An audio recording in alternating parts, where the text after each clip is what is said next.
경고. 이 이야기는 실제 인물이나 사건에 기반하지 않은 창작 허구입니다. 오직 엔터테인먼트와 경각심 제고, 그리고 조용히 사건을 해결하는 수사기관의 노고를 기리는 데 목적이 있습니다. 2025년 5월 12일, 초여름의 햇살이 서울의 낡은 골목길 구석구석을 비추고 있었다. 서울특별시 은평구의 미로처럼 얽힌 한 골목 깊숙한 곳에 자리한 낡은 반층 주택. 이곳은 3개월 전부터 김진우 씨 부부의 새로운 보금자리가 된 곳이었다. 넉넉하거나 편리한 공간은 아니었지만 아내와 3살배기 어린 아들이 함께하기에는 충분히 아늑했다. 부부는 경기도 양평으로 귀농한 박여사라는 노인에게서 이 집을 샀다. 처음 얼마간은 평화로웠다. 하지만 4월 중순부터 진우 씨는 주방 쪽에서 풍겨오는 기묘한 악취를 감지하기 시작했다. 곰팡이가 핀 듯 퀴퀴하면서도 뭐라 형언할 수 없는 비릿함이 섞인 냄새였다. 처음에는 낡은 하수관이나 벽 틈에서 죽은 쥐 때문이려니 생각했다. 아내와 함께 대청소를 하고 살충제를 뿌리고 방향제를 쉴 새 없이 놓아두었지만 냄새는 사라지지 않았다. 5월 초가 되자 악취는 더욱 심해졌다. 어떤 날은 밤새 온 가족이 잠을 설칠 정도였다. 아내 미나 씨는 벽 안에 매립된 배수관이 터져 오수가 새는 것일지도 모른다고 의심했다. 결국 진우 씨는 설비 기사를 부르기로 결정했다. 5월 12일 정오. 설비 기사가 주방 옆벽에 드릴을 박아 넣을 때만 해도 모든 것은 평범한 수리 작업처럼 보였다. 그러나 드릴 날이 낡은 회반죽을 파고들던 순간 퍽 하는 둔탁한 소리와 함께 벽에 균열이 가기 시작했다. 그리고 그 틈으로 뿜어져 나온 악취는 순식간에 숨막히는 시취로 변했다. 코를 찌르는 역한 냄새의 현장에 있던 모두가 코를 막고 헛구역질을 해야 했다. 설비 기사가 경악하며 소리쳤다. 사장님, 이거 배수관이 아닌데요. 안에 뭐가 있어요. 진우 씨가 다가가 망치로 벽을 몇 번 더 내리치자 시멘트 너머로 흐릿한 비닐 조각이 드러났다. 조심스럽게 그것을 잡아당기자 심하게 부패하여 검붉게 변한 사람의 살점이 딸려 나왔다. 그 끔찍한 광경에 모두가 질겁하며 뒷걸음질 쳤다. 몇 초 후 아내 미나 씨가 비명을 지르며 아이를 안고 집 밖으로 뛰쳐나갔다. 진우 씨는 새하얗게 질린 얼굴로 떨리는 손을 겨우 움직여 112에 신고했다. 20분도 채 되지 않아 은평경찰서 소속 경찰관들이 현장에 도착했고 즉시 집 주변에 폴리스 라인을 쳤다. 호기심 어린 이웃들이 골목 어귀에 모여 수군거리기 시작했다. 주택 벽 속에서 시신이 발견되었다는 끔찍한 소문은 마른 숲에 불길이 번지듯 순식간에 동네 전체로 퍼져나갔다. 곧이어 서울지방경찰청 광역수사대, 이하광수대, 강력팀과 국립과학수사연구원, 이하국과수, 법의관들이 현장에 도착했다. 현장에서 수습된 시신은 여러 겹의 비닐과 낡은 천에 쌓여 집의 원래 설계도에는 없는 가벽 안에 깊숙이 유기된 상태였다. 국과수 법의관 한 명이 막 사건을 배정받아 517 전담팀을 꾸리게 된 한민준 경감에게 조용히 속삭였다. 경감님, 사망한 지 꽤 오래됐습니다. 최소 6개월 이상입니다. 두부, 특히 후두부에 강한 충격을 받은 흔적이 있습니다. 신분증은 없습니다. 한 경감은 비좁은 집 안을 둘러보며 깊은 생각에 잠겼다. 서울 한복판, 그것도 인구 밀도가 높은 주택가에서 벌어진 살인 및 시신 유기 사건. 이는 범인이 얼마나 치밀하고 냉혈한 인물인지를 말해주고 있었다. 그날 밤부터 517 전담팀은 공식적으로 수사에 착수했다. 한 팀은 현장 감식과 피해자 신원 파악에, 다른 팀은 주택의 소유권 이전 내역을 추적하고 관내 실종자 기록을 전수조사하기 시작했다. 5월 12일 밤, 창밖에는 부슬비가 내리고 있었다. 집 안의 노란 조명 아래, 부패한 시신은 길고 험난한 수사의 시작을 알리고 있었다. 벽돌 아래 감춰졌던 끔찍한 비밀은 이제 막 수면 위로 떠올랐을 뿐, 그것은 거대한 빙산의 일각에 불과했다. 5월 13일 오전, 517 전담팀은 서울지방경찰청에서 긴급 대책회의를 열었다. 팀장인 한민준 경감은 테이블 위에 현장 자료를 펼쳐 놓았다. 법의학 사진, 현장 약도, 벽을 따라 번진 핏자국까지 모든 것이 확대되어 있었다. 피해자는 살해된 후 비닐에 쌓여 벽 속에 유기됐습니다. 신분증도, 특이한 문신도 없습니다. 부패 정도는 4단계. 사망 시점은 6개월에서 9개월 전으로 추정됩니다. 국과수 소속 박선영 법의관이 보고했다. 주목할 점은 후두부 골절이 둔기에 의한 가격 흔적과 일치한다는 것입니다. 하지만 시신을 끌거나 저항한 흔적이 없는 것으로 보아 범행이 이 집 안에서 피해자가 저항할 수 없는 상태에서 일어났을 가능성이 큽니다. 전담팀은 즉시 임무를 나눴다. 1팀은 전국 실종자 시스템을 통해 피해자의 신원을 추적하고 2팀은 주택거래 내역, 특히 범행 추정 시기인 2024년 6월부터 12월 사이의 기록에 집중했다. 3팀은 그 기간 동안 해당 주택에 거주했거나 드나들었던 인물들을 탐문하기 시작했다. 13일 오후, 2팀은 등기부등본과 주민센터 기록을 통해 전 집주인이 박선혜, 62세라는 사실을 확인했다. 그녀는 김진우 씨에게 집을 판 장본인이었다.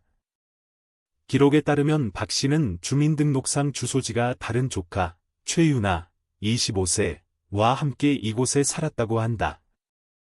유나의 직업은 출장 네일 아티스트였다.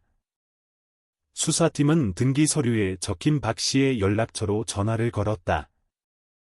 그녀는 매우 놀라며 상황을 회피하려는 기색이 역력했다. 저는 지금 양평에 내려와 살아서요. 그 집 일은 이제 저랑 상관없어요. 그땐 저 혼자 살았는데요. 박 씨는 애매한 말을 남기고 서둘러 전화를 끊었다. 5월 14일, 실종자 시스템 데이터 분석 결과 발견된 시신과 인상착의가 유사한 실종 신고가 3건 있었다. 그중 하나는 2024년 9월에 실종된 최윤아였다. 공식적인 가족의 실종 신고는 없었고, 단지 예전에 함께 살던 원룸 동료가 경찰의 참고인으로 진술한 기록만 남아 있었다. 국과수는 시신의 뼈에서 채취한 DNA 샘플과 과거 윤아의 원룸에서 수거했던 머리카락 샘플을 대조했다. 결과는 99.7% 일치. 피해자는 최윤아, 25세. 직계 가족 없음. 주민등록 미등록 거주. 2024년 9월 초 실종 추정. 아무도 본격적으로 찾지 않았습니다. 이정훈 경위가 회의에서 보고했다. 회의실은 침묵에 잠겼다. 젊은 여성이 벽 속에서 살해된 채 발견되었는데 그 누구도 그녀를 애타게 찾지 않았다. 그 무관심이 사건을 더 깊이 묻어버린 셈이었다. 5월 15일, 3팀은 동네를 다시 탐문했다. 근처에서 복권을 파는 한 할머니가 중요한 단서를 제공했다. 작년 9월쯤이었나. 그 젊은 아가씨, 유나가 그 집에 드나드는 걸 자주 봤지. 하루는 그 할머니, 박선혜랑 집이 떠나가라 싸우더니만 그 뒤로 통 안 보이더라고. 수사팀은 이 진술을 토대로 관할 구청 CCTV 통합관제센터에 협조를 요청해 인근 방범 카메라 영상을 확보했다. 한 민간 설치 카메라 영상에 2024년 9월 7일 밤 최윤아가 그 집에 들어가는 모습이 찍혀 있었다.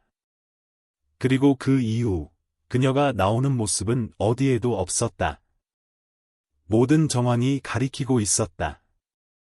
피해자 윤아는 전 집주인 박선혜와 함께 살았고 5종의 관계가 있었으며 9월 7일 밤 마지막으로 목격된 후 실종되었다. 그리고 박선혜는 2025년 1월에 집을 팔았다. 모든 시간대가 완벽하게 맞아떨어졌다. 전담팀은 5월 16일 오전 박선혜를 정식으로 소환하기로 결정했다. 진실의 문이 서서히 열리는 듯했다. 하지만 수사관들의 등골을 오싹하게 만든 것은 살인 및 시신 유기의 유력한 용의자인 박선혜가 유나가 실종되던 그 밤에 완벽한 알리바이를 가지고 있다는 사실이었다. 5월 16일 오전, 박선혜가 서울지방경찰청 조사실의 모습을 드러냈다. 60대 초반의 여성은 희끗희끗한 머리에 마른 체형, 날카롭고 경계심 가득한 눈빛을 하고 있었다. 그녀는 고혈압을 핑계로 계속 피곤함을 호소했지만 한민준 경감은 그 지친 표정 뒤에 숨은 무언가를 놓치지 않았다. 박선혜 씨, 최유나 양을 아십니까? 한 경감이 차분한 목소리로 신문을 시작했다.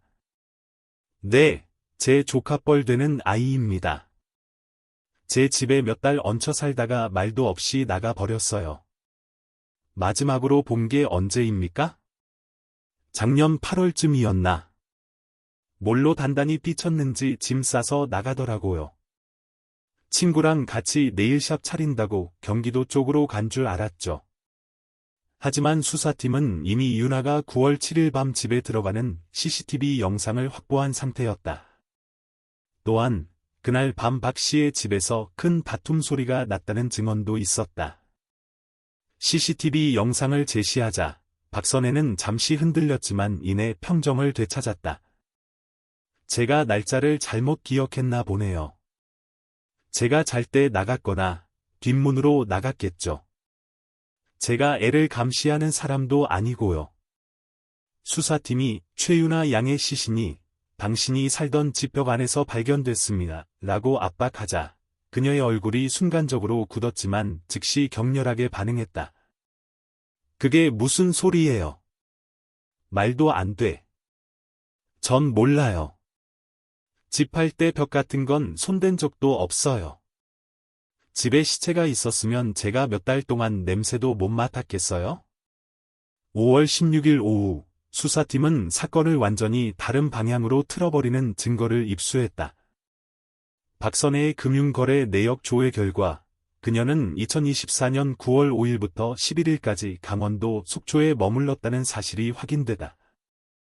그녀가 묵었던 리조트의 CCTV 영상에도 해당 기간 동안 그녀의 모습이 명확히 찍혀 있었다. 유나가 살해된 것으로 추정되는 바로 그 시간에 그녀는 완벽한 알리바이를 가지고 있었다. 그날 밤 긴급회의가 열렸다. 그럼 박선혜가 범인이 아니란 말인가? 한 젊은 형사가 한숨을 쉬며 말했다. 하지만 한민준 경감은 쉽게 수긍하지 않았다. 그는 책상을 가볍게 두드리며 말했다. 알리바이는 종이일 뿐이야. 이 살인 사건이 저절로 일어났을 리 없어. 누군가 박선혜를 도와 알리바이를 조작했거나 혹은 공범이 있는 거다.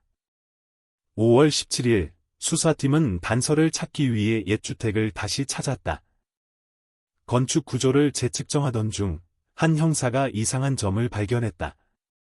시신이 발견된 벽은 원래 설계도에는 없는 나중에 덧대어 지어진 가벽이었다. 인근에서 일했던 한 미장공은 수사팀의 탐문에 중요한 사실을 털어놓았다. 작년 9월 말쯤에 그 집 주방 벽 미장 좀 해달라고 해서 갔었죠. 곰팡이 때문에 수리한다고 하더라고요. 근데 이상한 게 벽돌 쌓는 건 자기들이 다 해놓고 저한테는 시멘트 바르는 것만 시켰어요. 누가 일을 시켰습니까? 이동준이라는 젊은 친구였어요. 그 집 아가씨, 유나, 옛날 남자친구라고 하던데요. 수사팀은 수소문 끝에 관악구의 한 PC방에서 이동준을 찾아냈다. 그는 처음에는 유나를 만난 적이 없다고 잡아댔지만 증거를 들이대자 마지못해 입을 열었다. 그때 유나 만나러 박 여사님 댁에 간 건 맞아요. 돈 문제로 좀 다퉜습니다. 하지만 맹세코 제가 죽이지 않았어요. 유나가 실종된 후 왜 벽을 수리했냐는 질문에 그는 제대로 답하지 못하고 더듬거렸다. 그의 휴대전화를 압수해 디지털 포렌식을 의뢰한 결과 삭제된 문자 메시지 한 건이 복구되었다. 깔끔하게 처리해. 흔적 남기지 말고. 그거 끝나면 나머지 보내주지. 발신자는 대포폰 번호였지만 그 배우가 박선혜일 것이라는 강한 심증이 들었다. 5월 18일 저녁 첫 번째 퍼즐 조각이 맞춰지기 시작했다.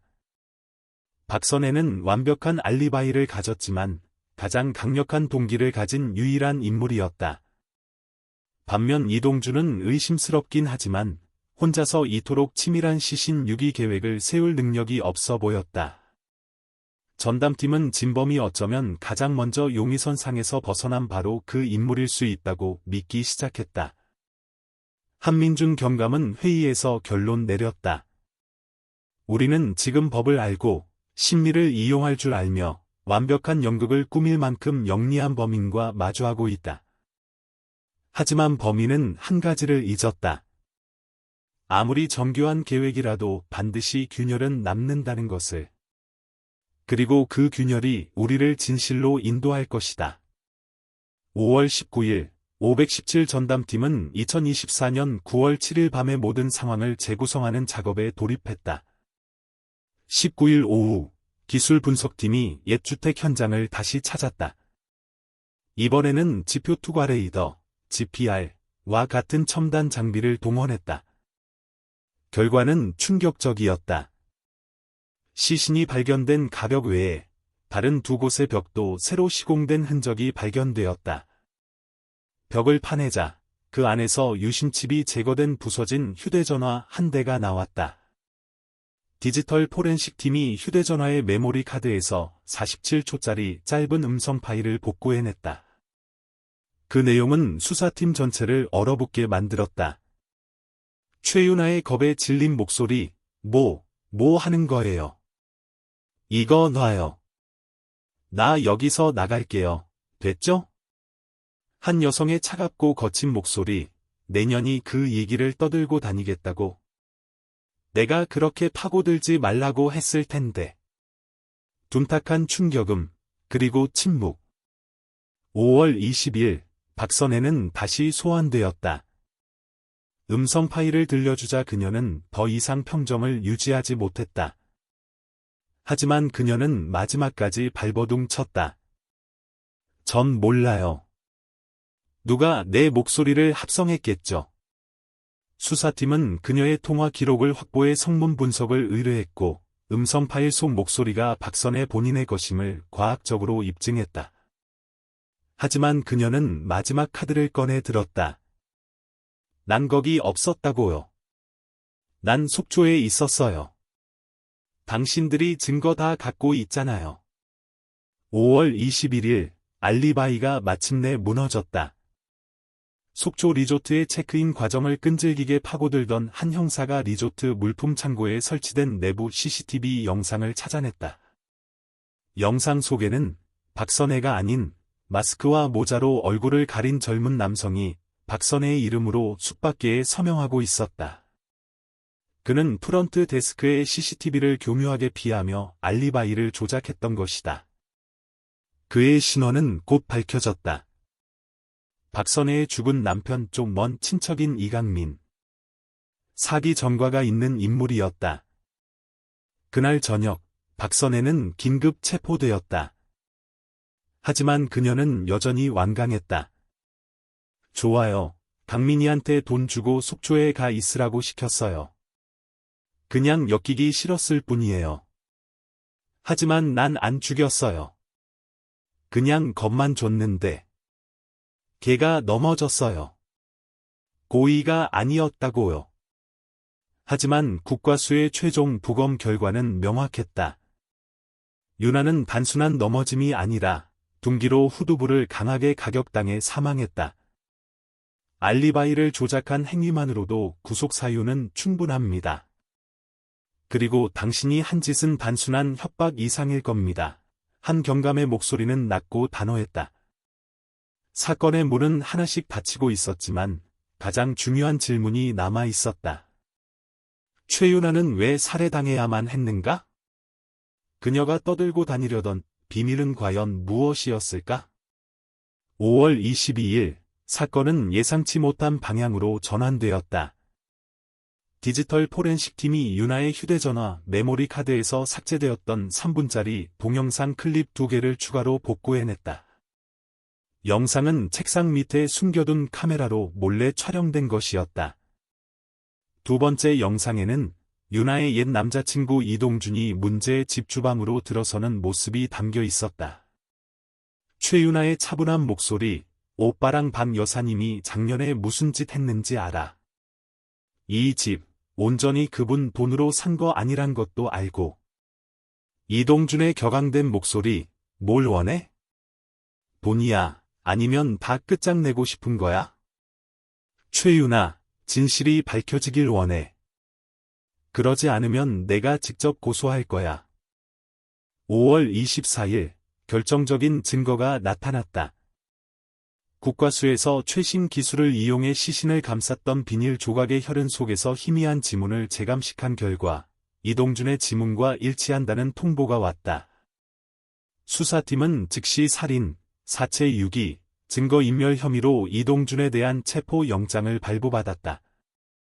그날 밤 체포된 이동준은 9시간의 강도 높은 신문 끝에 마침내 무너져 모든 것을 자백했다. 과거 윤아는 이동준과 박선혜가 동업했던 작은 건설 회사에서 격리로 일했다.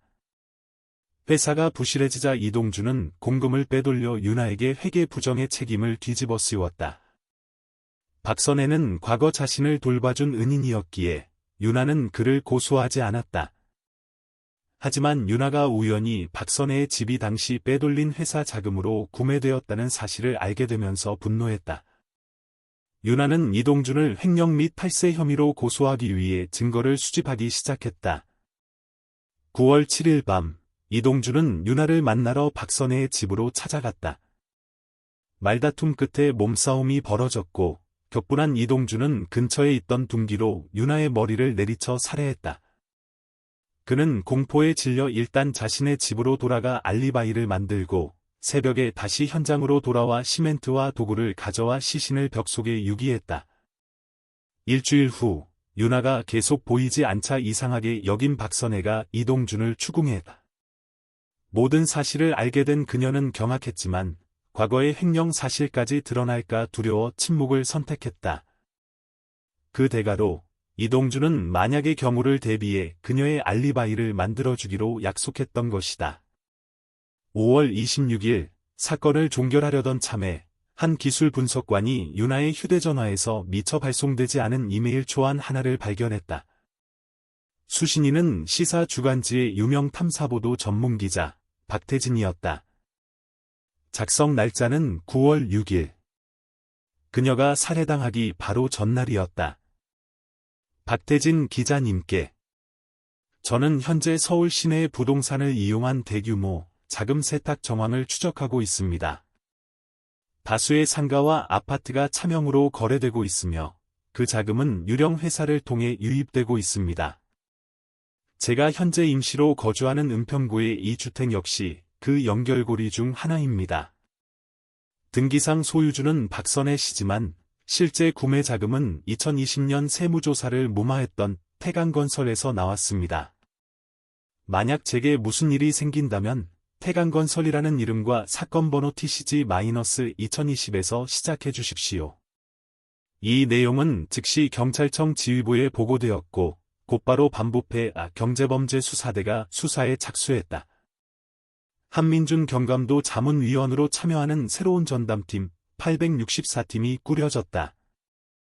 수사 결과 태강건설은 유령 대표를 내세운 페이퍼 컴퍼니였으며 이동준은 그 회사의 재무팀장이었다. 과거 세무조사는 의문스럽게 종결되었고 당시 담당 팀장은 비위 혐의로 여러 번 언론에 오르내렸던 인물이었다. 그리고 마침내 태강건설의 전직 회계 직원이 양심의 가책을 느껴 숨겨두었던 이중 장부 원본 파일을 들고 자수해왔다. 장부에는 수백억 원대의 비자금이 부동산을 통해 세탁된 기록이 고스란히 담겨 있었다. 최윤아가 살해된 그 집도 그중 하나였다. 그녀는 단순한 개인 비리의 피해자가 아니었다. 거대한 부패 시스템의 실체를 거의 파헤쳤던 내부 고발자였다. 한민중 경감은 자신의 수사 일지 마지막에 이렇게 적었다. 침묵에는 대가가 따른다. 최윤아는 그 대가를 목숨으로 치렀다. 하지만 그녀 덕분에 어둠의 문이 비로소 열렸다. 하나의 살인 사건은 끝났지만 더 거대한 수사는 이제 시작이다. 얼마나 많은 집의 벽 속에 또 다른 악취가 숨겨져 있을지 아무도 모른다. 벽 속의 악취 사건은 단순한 살인 사건이 아니었다. 그것은 조직적인 범죄 사슬을 덮고 있던 장막이었다. 모든 벽돌 하나하나가 묻혀버린 비밀의 증거일 수 있는 그런 시대의 비극이었다. 때로는 진실을 밝히기 위해 누군가는 기꺼이 어둠 속으로 걸어 들어가야만 한다는 것, 그리고 그 대가를 치러야 한다는 것을 최윤아의 죽음은 그렇게 경고하고 있었다. 이 이야기가 재미있으셨나요? 여러분의 느낌과 생각을 댓글로 남겨주세요. 여러분의 의견이 정말 궁금해요. 좋아요, 구독, 알림 설정도 잊지 마세요.